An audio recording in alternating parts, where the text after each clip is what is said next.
Students at Pacific University in Forest Grove are learning how to handle Ebola if they ever have to. They're being trained how to recognize, educate, and even assist in the management of potential outbreaks. And our Tim Becker spent some time in one of their classes, and he joins us now with more on what you learned. Yeah, the people I met are studying to be physician's assistants, and right now they're going through epidemiology exercises with a focus on Ebola. Now, there are really two important elements to what they're learning about the virus. Number one is proper diagnosis, and second is bolstering public education about the deadly disease. Have you had any recent sick contacts or any recent travel?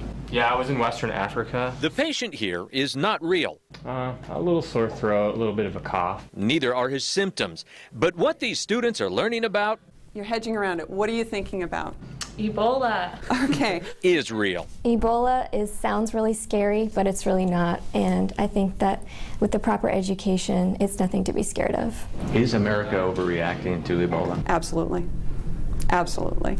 Assistant Professor Liz Crawford tells me that especially since a patient was discovered with Ebola here in the U.S., teaching proper diagnosis of symptoms is a first priority. What differential were you thinking about besides Ebola in that period of time, just with that information of what's going on? Just the common cold. Mono. Flu. I think when people hear these diseases like Ebola or anthrax, we immediately get this panic mentality.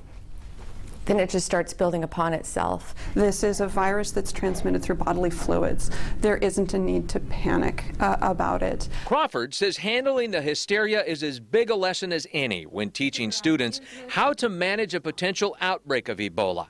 And its deadly potential is why the virus is now a part of the conversation in the simulation labs at Pacific University, where they're learning how to downplay hype and how to best help if need be. There's a lot of the world that needs our help right now, not our fear.